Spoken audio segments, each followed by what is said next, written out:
আজকে বন্ধুরা একটা বড় ইউটিউবারের পার্সেল দিলাম। সেই কাস্টমারটিকে আমি প্রথমে ফোন করেছিলাম যে আপনার এটি পার্সেল রয়েছে, এবং কাস্টমারটি নর্মাল কাস্টমারের মতনই কথা বলছিল। এবং যখন কাস্টমারের বাড়ির সামনে যাই বন্ধুরা, কাস্টমারটা দেখি আইফোন নিয়ে আমার ভিডিও করছে, এবং আমি অনেক সাহস করে কাস্টমারটিকে বললাম যে আপনি আমার ভিডিও করছেন। কাস্টমারটি তখন আমায় বলে আপনি কি টপিকে ভিডিও চান?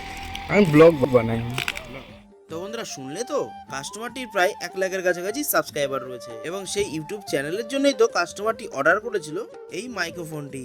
কাস্টমারের নাকি এরকম মাইক্রোফোন আরো দুটো রয়েছে, আর এটা দিয়ে কাস্টমারের 3খানা মাইক্রোফোন হলো। এই মাইক্রোফোনটির দামটি ছিল 7,666 টাকা। তো বন্ধুরা, আমার নাম অভিজিৎ, আমি ইকার ডেলিভারি বয়। পার্সেল দেওয়ার সাথে সাথে আমার সাথে ঘটে যাওয়া কিছু ঘটনা আমি এই ছোট্ট 1 মিনিটের ভিডিওর মাধ্যম দিয়ে বোঝানোর চেষ্টা করি। জানি না বন্ধুরা আমার ভিডিও আপনাদের কিরকম লাগে। আপনারা যদি এরকম পাশে থাকেন তাহলে আশা করি অনেক দূর পথ আগাতে পারবো। বন্ধুরা, ভিডিওটি যদি ভালো লাগে থাকে তাহলে ভিডিওটিকে লাইক করে চ্যানেলটিকে সাবস্ক্রাইব করে যাবেন।